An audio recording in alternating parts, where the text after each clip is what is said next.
Hello, and welcome to Our Stories and Ourselves, a podcast about the way our minds make stories and stories make us. This week, I'm going to be talking about Christmas stories and all of the different things they tell us. And I have a special guest. Marissa is going to join me because we're both great fans of Terry Pratchett and want to talk about his book, Hogfather. So, welcome. Thank you. I'm very excited to talk about Hogfather. It's one of my favorite Pratchett books. Yeah, it's one of my favorites too. And I think it has a lot of themes that are good to think about from time to time. Absolutely.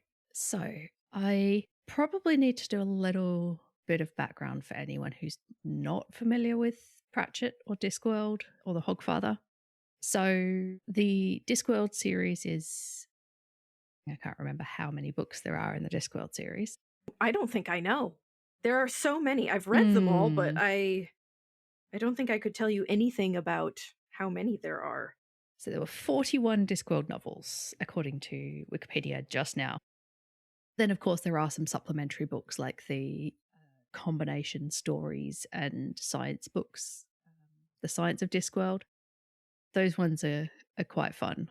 And there's a couple like short stories hidden in other anthologies. Yeah. Yeah. Yeah. So it's a massive fictional world floating through space on the back of 4 elephants, which are riding on a giant turtle.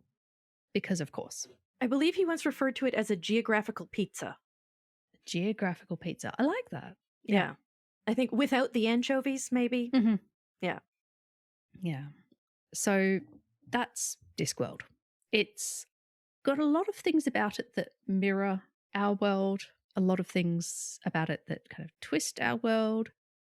And he uses a lot of sort of satire and sort of parody and sort of, as the book's gone on, it's become more and more social commentary within that satire and parody. Yeah, I think it's fair to say he started as like parody of sci-fi and fantasy and then basically just went, oh, I can do so much with this world, so I'm going to do that instead. Yeah, the first book especially is very much just like fairly short satirical snapshots of different like fantasy things strung together. And then he's like, oh wow, there's so much more to this. And it just, yeah, I think it's deeper and deeper as you go on, which I love. And so there's several recurring characters in Discworld, one of whom is Death. Nice cheery subject. Who speaks in all capitals and cares a lot more than one might expect. I have always thought that if I have to encounter a personification of death, that would be the one I'd like to meet. Yes, absolutely. That would be definitely a better option than pretty much any other. Yes. And he features quite heavily in the book, Hogfather. So the Hogfather is Santa-esque, I guess you could say. And how would you describe the story of the Hogfather? I would say that the story of the Hogfather is that Death's granddaughter is working as a governess and discovers that for some reason her grandfather is filling in for the Hogfather. So he's basically, just fulfilling the role because the Hogfather has disappeared. And the book is essentially Susan at first just being very annoyed about the whole thing because he's doing it wrong because he's Death, but he is trying his best. That is one of his strongest features, I think, is he's a good trier. Yes, he is. And definitely a good trier. I think that's yeah. But through sort of this adventure of Death getting really into the Hogfather spirit or the Hogswatch spirit and starting to become a little bit melancholy about this existence that he's never had, where people are excited that he's coming, and just an exploration of that, and like, how do you give that up, but also how did the Hogfather get here? Like, why are we doing this at all? Yeah, I think that's a really good way to describe it.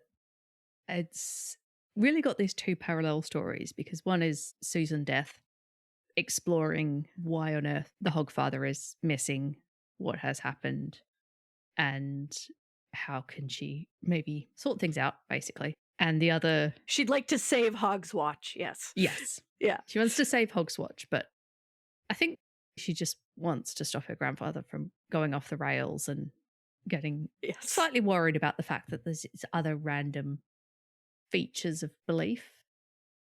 There's spare belief because people are believing in the Hogfather. And so other strange creatures are appearing, and she's not quite sure that this is a good way to go. So she's trying to... Yeah, like the god of hangovers appears because there's just all this extra belief sloshing about. And so they're, anything you can think of that you might believe in now, unfortunately, if you speak it into being, is real. Mm-hmm. Especially if you're a wizard, who also, the wizards also feature in this one. Yes. And they speak into being the Veruca gnome, a creature that eats socks, which is why you keep losing one of a pair of socks, and various other things. Yeah, like I love the cheerful fairy who seems to come with a bird that is perhaps a chicken. It's the bluebird of happiness. It is the bluebird of happiness that looks an awful lot like a chicken. Yes. I was going to say, that is one thing that I forgot. There is also a subplot involving the assassins, because the idea is that basically the auditors, who are sort of arbiters of reality, observers of reality, are pretty annoyed with the existence of the Hogfather because it's not neat and orderly, it's not tidy, and so they basically take a hit out on the Hogfather, which is how he goes missing in the first place. It's got an ensemble cast where it's got... Absolutely. It's got wizards, it's got Death, it's got Susan, it's got assassins. The Watch. The Watch. The Watch appears because Nobby Knobs and... Colin are... They respond to a disturbance at the Hogsfather grotto at the mall. Yeah, so the Hogfather... Death as the Hogfather shows up at a fancy department store to give out gifts and basically destroys the fake Santa display in the process. And quite a hilarious scene ensues where Nobby Knobs, and I think it's actually Constable Visit. I think you're right. Yeah, because he doesn't drink and therefore he's... And he finds it to be a heathen holiday that, like... The way that his religion celebrates it is correct, and everyone else has this crass commercialized version. Yeah, so they show up and end up having this conversation with the manager of like, so he's giving away presents at Hogswatch, and you want us to stop him? How is that going to look exactly? Yes. It's also one of my favorite scenes in all of Discworld, which is, the little girl coming up to the Hogfather and he asks her what she wants for Hogswatch, and she says a sword, and he just produces a real sword, and her mother freaks out, and she's like, she'll hurt herself, and Death as the Hogfather just goes, well, that will be a valuable lesson, which I just love so much. The idea that, like, yeah, she might. Yeah. I mean, he does end up then turning it into a wooden sword, which I think gets forgotten when that scene comes up a bit. But, it is, he does start off just going, yep, things are sharp, gotta learn. Yeah. So the Hogfather is obviously meant to be Santa, which I find, again, quite funny, especially because he does have a red robe, and a jolly belly and all of that sort of thing, which, if you've heard that sort of fact that gets bounced around at this time of year of, a Coca-Cola made Santa red and white. And it's like, actually, no, they didn't. It was very convenient for them, but... Yeah, they helped spread it further, definitely. But he was often already depicted with a red robe. In fact, there's a great video podcast called stuff.jpg, which I'll link in the description. And Holly, who hosts it, did an episode with previous Our Stories and Ourselves guest, Thomas O'Mahony, about Santa and St. Nicholas and all of the different depictions over time. And it's really interesting. He does tend to keep popping up in propaganda, Civil War propaganda, gets put on trial in the English Civil War because they banned Christmas as not being sufficiently Puritan. So there's an echo of that in Constable Visit when he shows up at the ball. Actually on trial, or in a metaphorical sense? I'd have to go back to the video and check. Okay, because that's fascinating. There were definitely pamphlets about the trial of St. Nicholas or Father Christmas, but I don't know if it was an actual trial. It may not have been an actual trial, but I will ping you the link. Absolutely, thank you. Obviously, St. Nicholas himself has changed a lot over time, and so has the Hogfather. The story is that he started off as basically a winter spirit of some description, and that sent me down a little mini rabbit hole, which I'll try not to spend too much time on. But there have been solstice festivals for basically as long as there have been humans, especially as long as there have been humans that have strayed outside of the tropics. That makes a lot of sense. Yeah, it makes so much sense. Stonehenge is one of the most famous ones, but there's also a place called Newgrange in Ireland, where as the sun rises on the winter solstice, it basically shines straight down this tunnel built into this, I don't even know what you call it, but this structure that's like a tunnel inside a hill, but it's also a building. This is the thing when I don't do deep dive research. No, I'm just trying to picture it. It sounds really interesting. Yeah, so it's basically just a giant round stone structure with a domed roof that's got turf on it. Okay. So, and it's got a tunnel through the middle. I'm looking up a picture of it, sorry. Please do.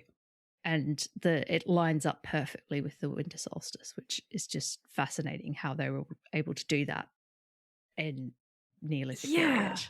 Also, I think your description was very accurate. I don't know how else I would have described that. Thank you. Cool. So, as long as there's been humans, and especially humans outside of the tropics, there have been, and even in the tropics, there are, nearer to the equator, there are still various celebrations of the solstice. But I think especially when we get to the places where the nights get very long and the days get very short, it makes a lot of sense. Both practically because, as the winter comes on, you have to slaughter any animals you can't feed. Yes. Preserve them somehow. Which is actually very relevant to the Hogfather story. Absolutely. Because, the Hogfather's sleigh is pulled by pigs, which are sort of historically have been one of the animals that gets you through the winter the best, because that's their whole purpose. Yeah, the Hogfather's story is very, very pork heavy. Yes.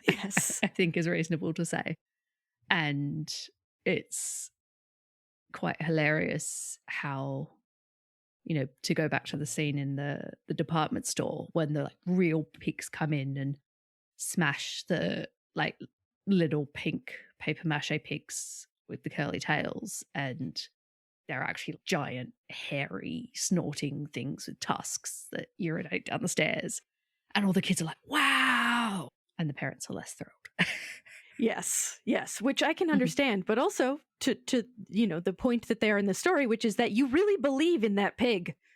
Yeah, you're definitely going to believe on that pig when it's peeing downstairs. Yep. And I think also pork features quite heavily in the Discworld version of the Good King Wenceslas story. I don't know that I know that. It's a very small snippet that happens in the Hogfather book where... Oh, yes. Yeah. Yes. Yeah. Yep. Okay. Yeah. Yeah. Basically, he's flying about on the sleigh drawn by the pigs and sees this poor old man out in the snow and some people following him to give him some food. And he's like, this doesn't seem right. And the first time you read it, or at least the first time I read it, I was like, it's the Good King Wenceslas story. What's wrong with it? It's fine. But in this version, like woodsman gets to his house, and then the king shows up with leftovers. And they're leftovers from the king's feast. So it's like swan and partridge and, let's be honest, half eaten. And the guy's like a bit like, oh, this is all a bit fancy for me. I don't know if this is really for me. You know, I'm not a beggar. I you know, I've got my beans. It's fine. And the king's like, no, I want to feel good about myself for giving you this food. You're going to eat this. I'm going to watch, and you're going to look very grateful. Yeah. And the Hogfather, Death as the Hogfather, is like, yeah, I'm not having any of this, and manages to turf the king out. And then Albert threatens him to make sure that the woodsman doesn't then get repercussions the next day. Then the Hogfather, at Albert's urging, gives him pork sausages and chitterlings and a pig's head as a centerpiece. Yes. Yes. Which the guy is then actually overjoyed about that, because that's way more his speed. That's what he's interested in. Yeah. And I absolutely love that scene. Yes. I mean, I do think it's definitely I think a commentary on do-gooders rather than on good King Wenceslas himself, because in the actual song he's like, bring me flesh and bring me wine. Okay, I'm definitely going to cut myself singing that. But he's singing, like, he's not singing grab the leftovers, let's go and feel good about ourselves. The story is that he's genuinely bringing stuff to this person who needs it. Yes. But yeah, I think in our modern day there are definitely a fair few people who give people in need what the giver thinks they should have, not what the person actually wants. Mm-hmm. Absolutely. And one of the points that Death as the Hogfather makes in that is, are you going to be here tomorrow? Are you going to be here next week? No, you did this right now to make yourself feel good about yourself, to give what you thought he needed, and you'll be gone tomorrow. This isn't a thing you're going to keep doing. You're doing this because it makes you feel good, but you have no intention of actually making a real difference in this man's life. Yeah, like, I guess that's one of the unspoken bits of the stuff that Death gives him, is it's all stuff that's going to keep a hell of a lot better than leftover swan. Yes, absolutely. Again, a sort of commentary on people who show up once a year to do something. And there are some once a year things that are very nice and good, because it does suck to be alone. And so having events to make sure people aren't alone at Christmas, that's nice, especially with all the other stuff we were saying, like it's the dark, cold part of the year. So it is nice to have stuff specifically for that day and the holiday. But I think it does need to be part of the bigger picture, shall we say. Absolutely. It's, I don't know if this is, I'm sure this is a thing where you live, but we have around the holidays a lot of things called like angel trees, where you can pick things off to buy things for families that don't have enough money to give gifts to their kids. And like, those are great. I'm really glad that those exist. But an interesting fact about them is that usually people only get things to give to small children. They don't get gifts for teenagers. Yeah. And so like, you're doing the thing because it makes you feel good to think about a kid opening a present, but getting, you know, a hoodie for a 14-year-old, people are not nearly as excited about it, and so it sort of gets forgotten. Yeah. Damn it. I'm gonna have to go out after this and buy a hoodie for a 14-year-old. So my friend group usually does a gift exchange in December, and this December actually one of the friends just went, what if instead of doing that we went and adopted a family? Because there's a program near us where you can adopt a family, and so you can get things for everyone in the family. And that was really nice. I was like, I as a person who has children, I am very happy to get someone some decent pots and pans for their kitchen, because I know how important that is. And like, I like kids getting presents, but I also like people getting the things that they actually asked for and need. Yeah, absolutely. And yeah, that does definitely seem to be a thing. I actually used to work in a homelessness hostel, and our residents were all adults, but some of them were like non-custodial parents for one reason or another. And we worked with organizations like that to support them getting presents for their kids. And it was definitely a lot easier for the younger kids. Yeah. I think we ended up just dipping into the petty cash for a couple of the teenagers because there was a warehouse full of cuddly toys and Barbies and things. Yeah. And yeah. I guess that's a great example of the depth within the little parody that is just a little scene, in the book. Well, and I think there's a possibility that we can all relate to getting a gift that makes no sense for us, but makes a lot of sense for the giver. Mm-hmm. Yeah. Like, I have a very distinct memory of being a child and receiving a manicure set from my grandmother, and I was like looking at my nails and I was like, not sure what this is for, and looking at her nails and going, oh, you do this a whole bunch. I've never thought about my fingernails a day in my life. And so it was just like a very incongruent moment. Mm-hmm. Yeah. I mean, I've been very fortunate with gifts, really, but there's been a few. And I think it's that universal experience, being able to capture that in a way that also makes you think and also can give you a laugh as well. Is just that's Terry Pratchett in a nutshell. Yes, it really is. Let's talk a little bit more about St. Nicholas and Santa and those images. Yeah. There is a tiny throwaway line. I'm pretty sure it's in the Hogfather. I'm actually now doubting myself. But there's a joke about a saint throwing a package of sausages in the window to someone who had no food and like injuring one of them in the process. I think that is in the Hogfather. Yeah. And I think that's got its roots in the original story of St. Nicholas, who had some women crying because they had no money and were going to have to go into prostitution. And so he paid their dowries and he saved them from prostitution, which, I mean, sex workers work, but if you don't want to do it, then, it's nice for someone to pay your dowry so you don't have to. Yeah. If it's not a choice, it's a very different situation. Absolutely. So I think, there's just all of these little sprinklings in the story that hint at this deeper, richer cultural history. And even the image of Santa, as we said, that he has been red and white for a while. It didn't come from Coca-Cola. But you can just see the Hogfather in A Visit from St. Nicholas poem. I don't know if you know that one. Is that the When Up on the Rooftop? Yes. Yeah, that one. I only copied the description of St. Nicholas into my notes. So it's the not a creature was stirring, not even a mouse. Although I think in, again, the Hogfather, that line gets in. One creature was stirring. It was a mouse. Yeah. And against all festive something, someone had laid a trap. Yes. Yes, that's the one. But yes. Down the chimney St. Nicholas came with a bound. He was dressed all in fur from his head to his foot, and his clothes were all tarnished with ashes and soot. A bundle of toys he had flung on his back, and he looked like a peddler just opening his pack. His eyes, how they twinkled, his dimples, how merry. His cheeks were like roses, his nose like a cherry.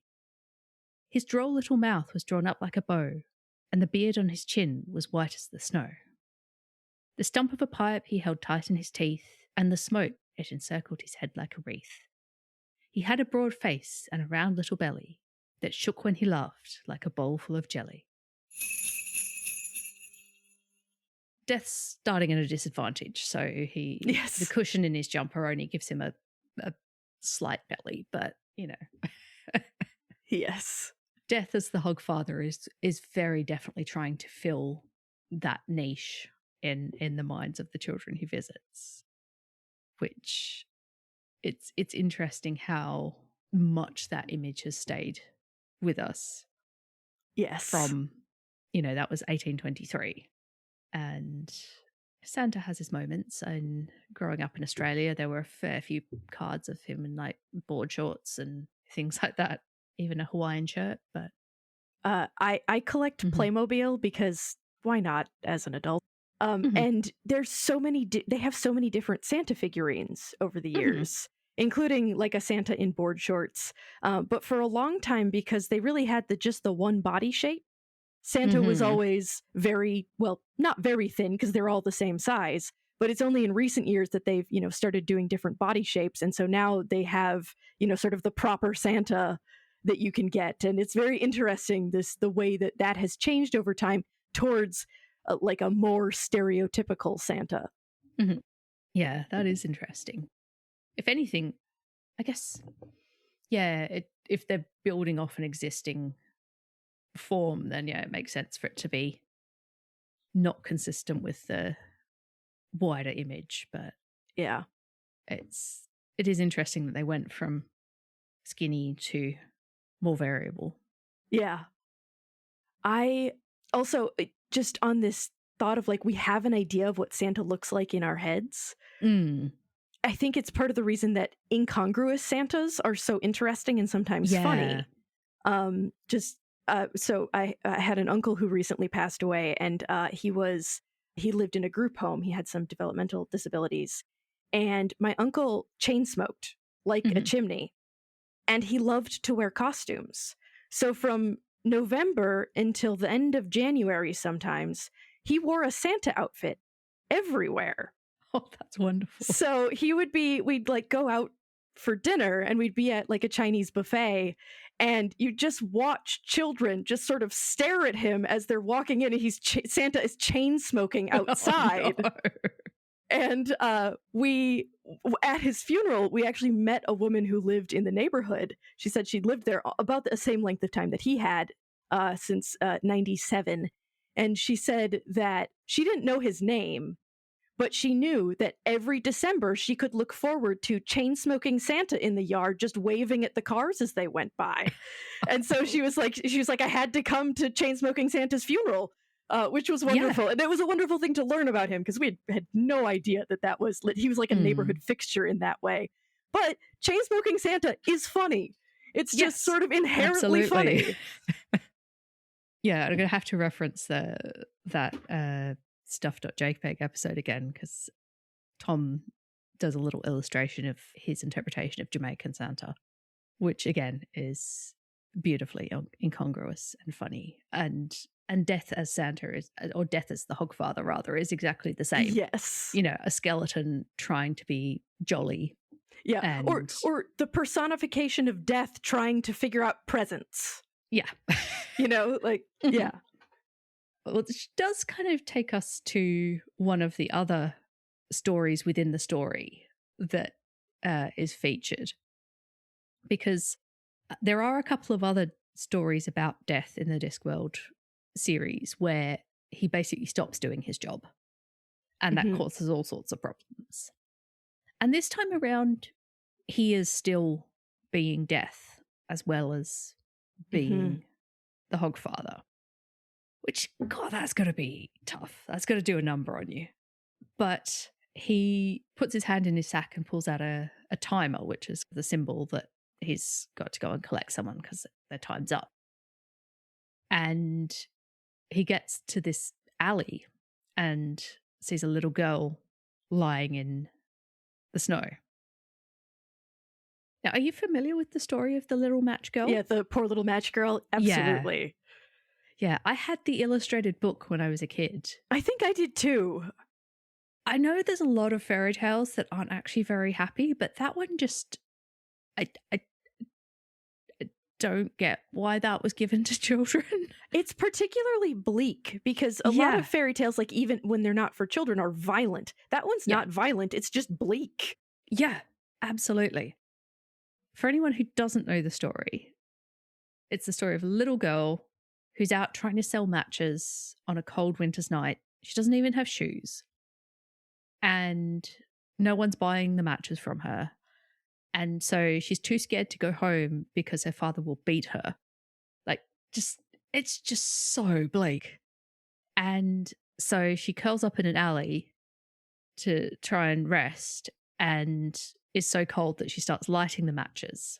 And probably because she's freezing to death, she has a vision every time she lights a match. She sees a Christmas tree and a table, a family eating dinner. And then she lights another match and she sees a vision of her grandmother who'd passed away and who'd been kind to her. And she keeps lighting match after match after match to keep this vision going. And then basically the next morning they find her corpse and the stems of the matches.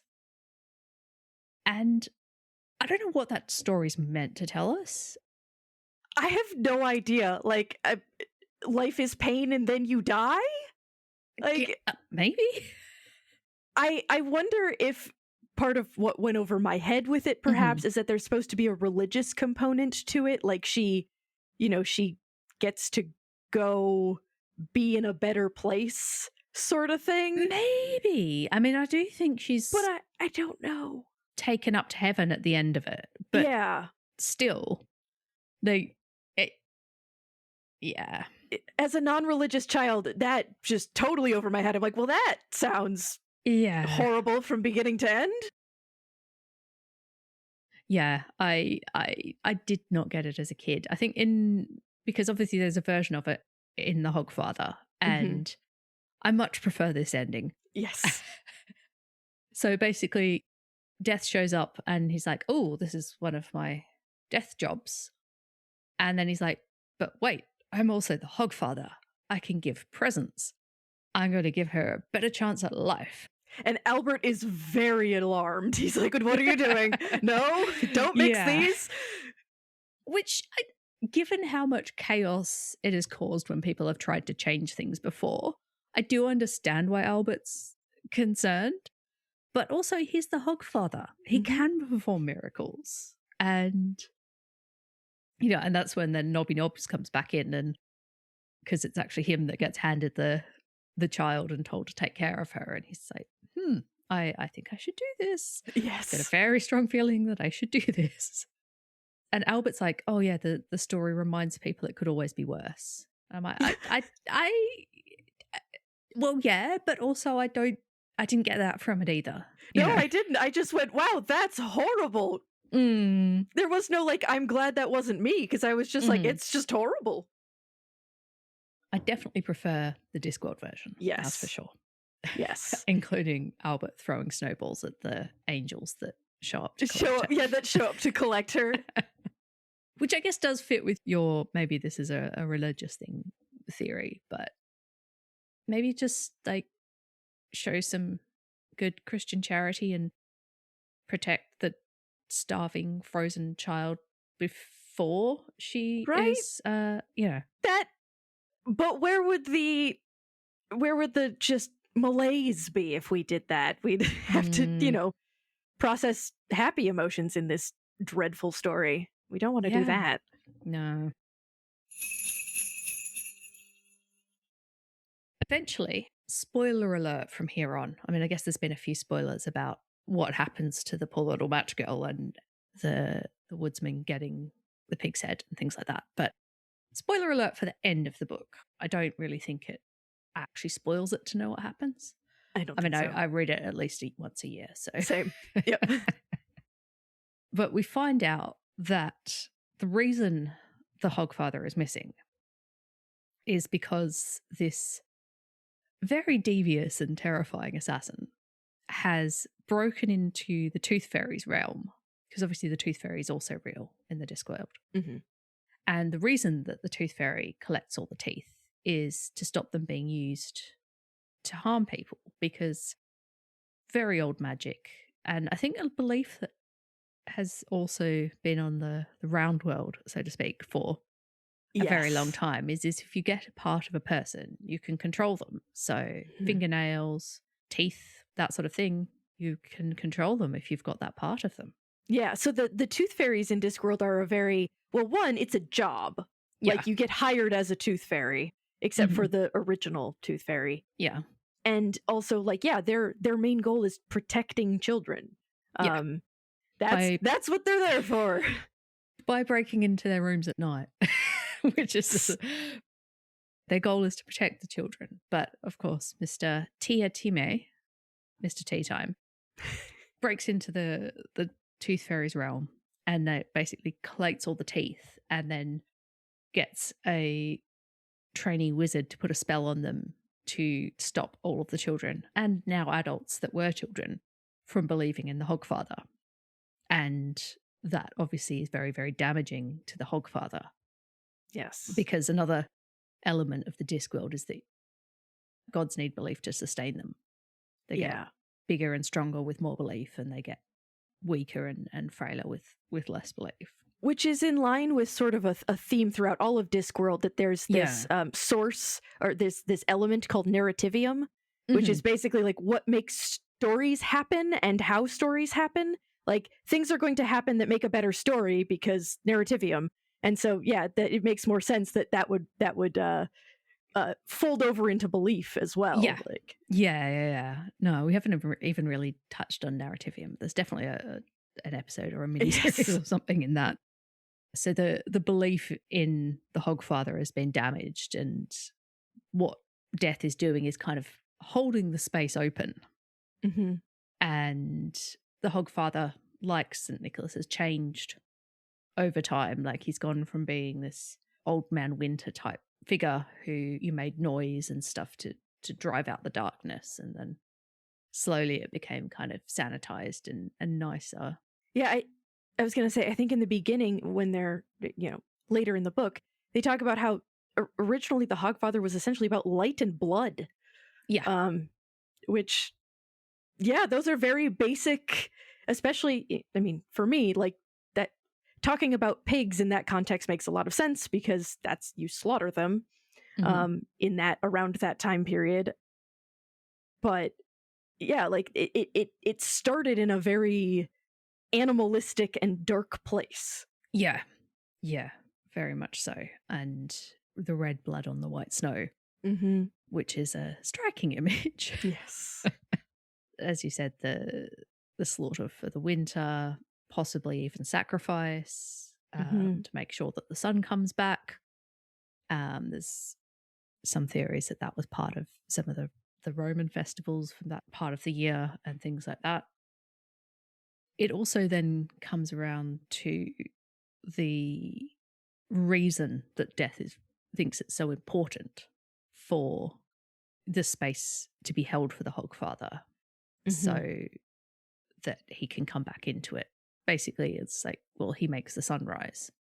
He makes the first post-solstice sun come up and the days get longer. And Susan is like, does that really matter all that much? Really? And he's like, yes. If I hadn't held space for the Hogfather, the sun would not have come up. And so she's like, really? Would it really not have come up? And he's like, yes, the sun would not have come up. And she's like, so what would have happened instead?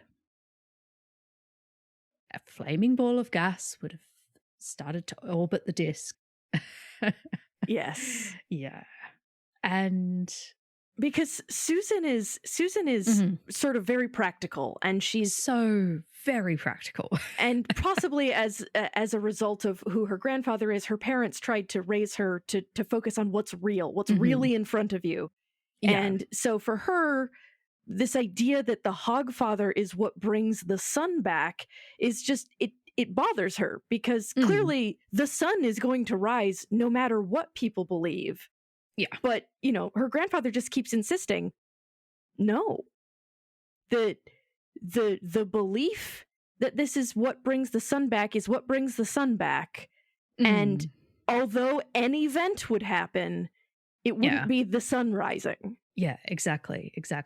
So there's a quote from the end of the book, which I find, just sums it up quite neatly, which is, it starts with Susan.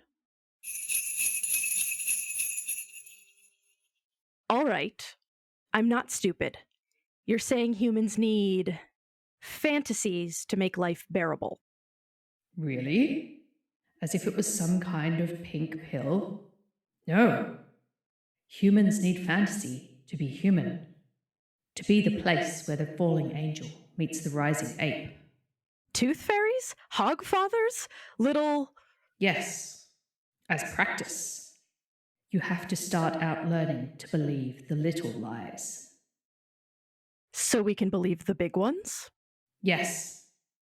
Justice, mercy, duty. That sort of thing.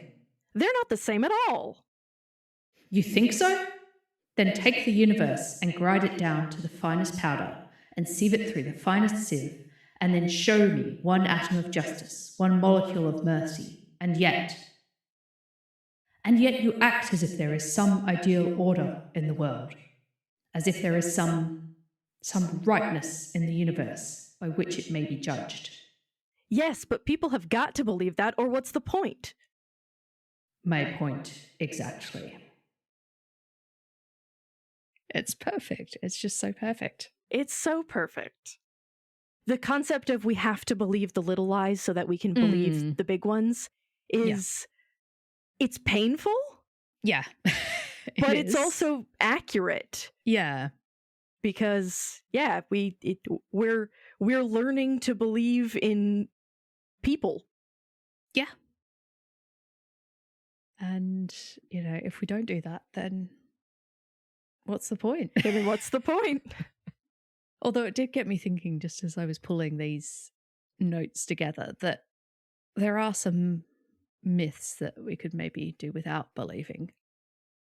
There's a Twitter controversy, so not a real controversy, but one of these stirred up things over here in the UK at the moment, because a historian made a documentary about the British Empire, daring to say that it maybe wasn't all that great, actually. Shocker. I know, right? And I also can't believe that people were upset about that.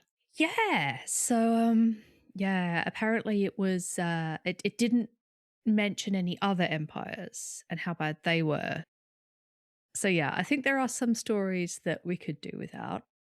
But yes, at the same time, go on. I was going to say, and some things that we could demythologize, like going back to the quote from Death, that we believe in things like justice. It's like, yes, but we also have to demythologize that enough to recognize that it's not doing what it says.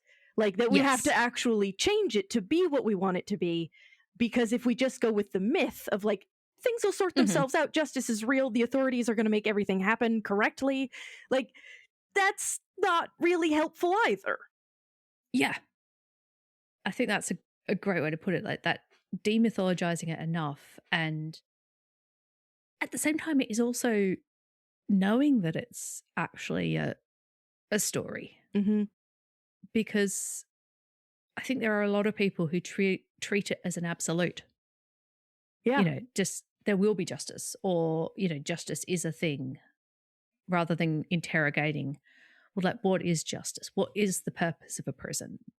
What is it just for Jean Valjean to get, you know, however many years for stealing a loaf of bread? Like, most people seem to agree that that's not just, but that many other things that maybe aren't just aren't seen the same way.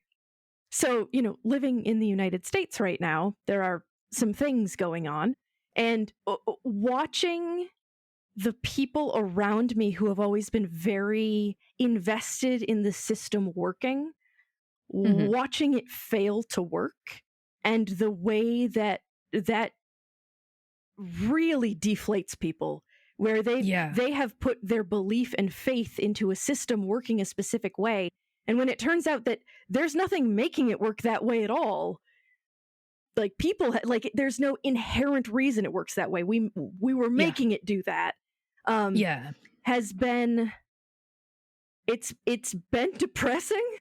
I mean, it's been depressing experiencing those things not working as they should, and it's also been depressing watching people who really believed in those systems having sort of deeply held beliefs stripped away in sort of a violent way.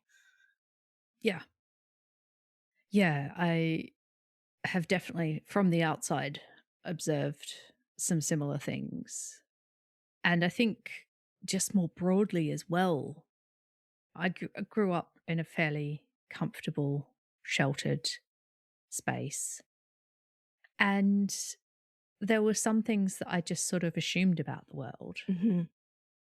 believing that a system works and then starting to find out that actually, no, not for everyone. I learned about things like the stolen generations in Australia at school, but it was all taught as it was the distant past. Whereas, like, no, the parents of people I was at school with could potentially have been among that generation. And like learning more and more about the sort of racial injustices in policing and that sort of thing, and going, oh, maybe the police aren't actually there to help people all the time. Oh dear, this is complicated.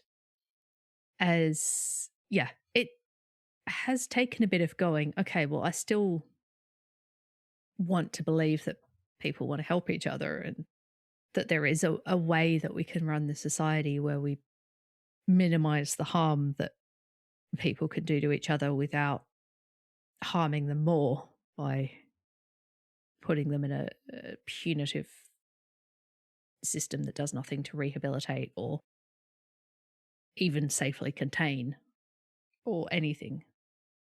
Yeah, I mean, it's true though. You know, it's like, yeah, I grew up with a similar situation. Like, you know, I grew up, you know, very comfortable. You know, it wasn't perfect, but it was very comfortable.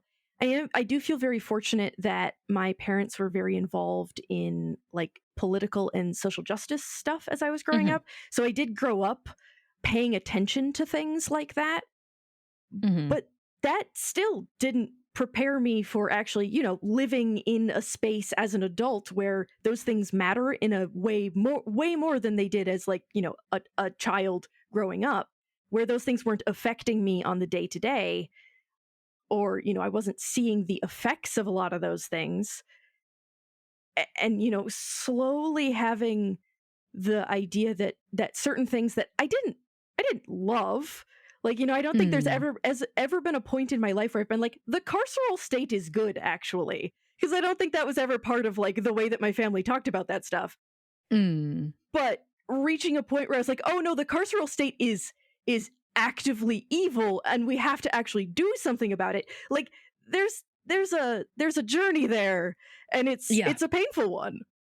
It is a painful one, and I think it does speak to this needing to believe the little lies so that you can go, actually, maybe there is such a thing as justice. Yes. Death says in some of his other books, there is no justice. There's just me. Yeah. And really, that there is no justice. But also, I believe that we could get a lot closer to justice than we currently are. Absolutely. And live in a fairer society. I have to believe that. I don't know what it looks like, and I don't think I should be the person to decide it. I think there are people who have experienced a lot more injustice than me who should probably be making those calls. But, you know, I have to believe that they can make those calls, and that we can work together to make those things real. Because otherwise, what's the point? Yeah. Otherwise, what's the point?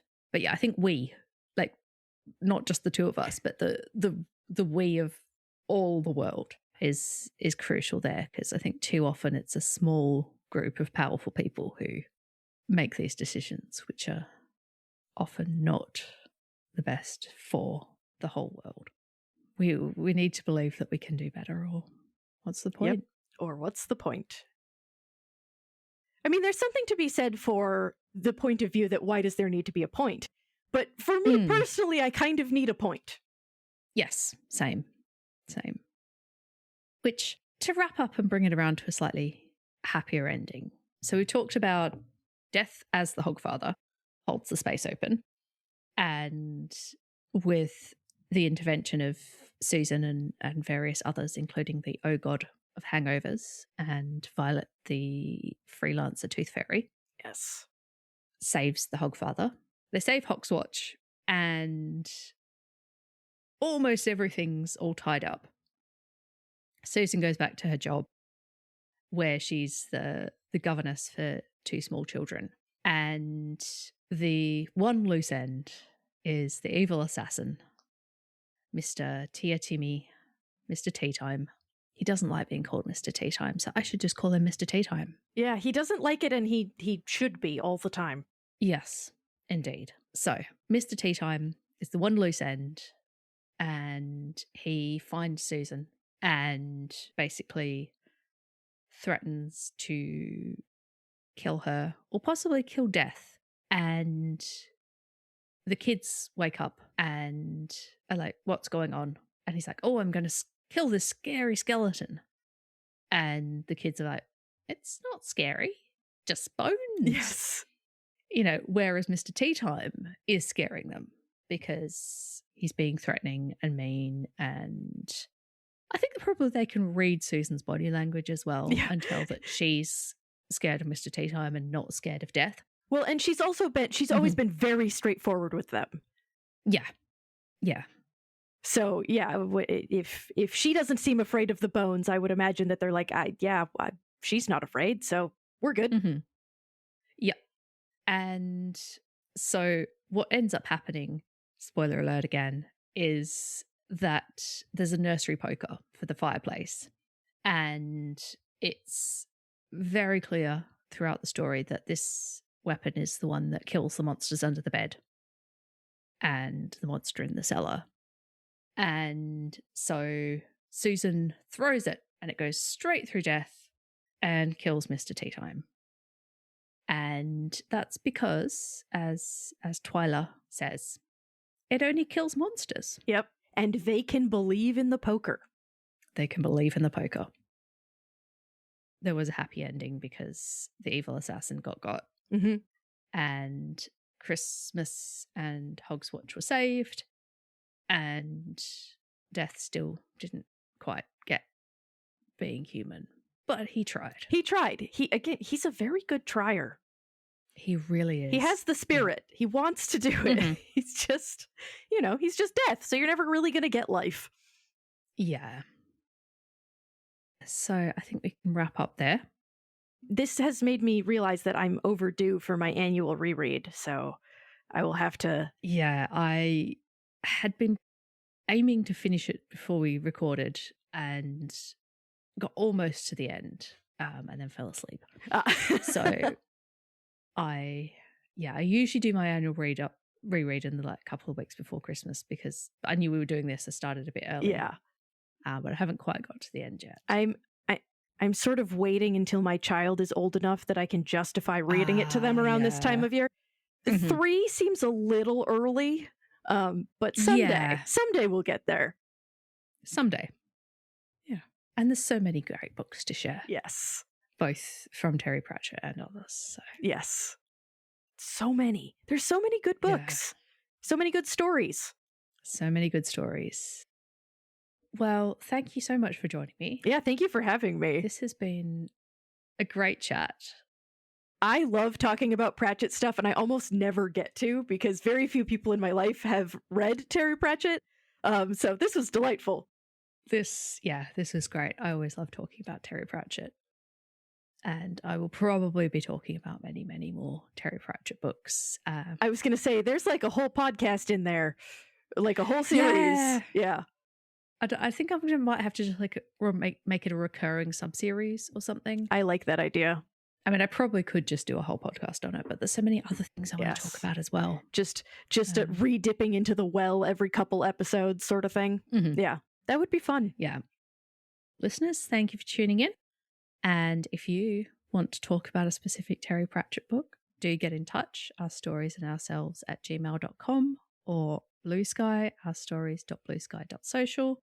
Marissa, is there anything you want to plug up the end here? I don't think so because I don't have anything to show anyone yet. I'm hoping that my dissertation about pig executions will be done very, very soon, and then I will start foisting it on people. But that's not really out there in the general public, so fair. Well, thank you everyone for listening, and thank you again, Marissa, for joining me. And happy Hogswatch. Happy Hogswatch.